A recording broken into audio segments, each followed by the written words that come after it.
Okay, so this video is to show the difference between a computer running with an SSD versus a hard drive. Now, the computer on the right there has the SSD and the one on the left has a hard drive. Now, this is actually the exact same computer. I've only swapped, I've recorded the video twice and swapped the hard drive for the SSD to get the two recordings. Now, what I'm doing in this recording is turning on the machine, opening up Microsoft Word, starting a new project, getting to the point where you can type, closing Word and shutting the machine down.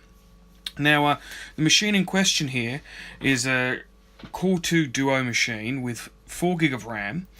The SSD that's being used is it's a SanDisk SSD Plus. It's a 240 gig SSD, and the hard drive being used is a Seagate 7200 RPM 1 terabyte drive. Now, both of these are obviously running the same image, as you can probably tell from the video. It's a copy of Windows 10, the anniversary update.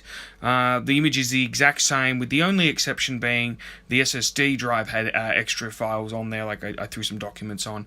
But it's a pretty good comparison to see the exact difference an SSD can make on the same machine with the same image.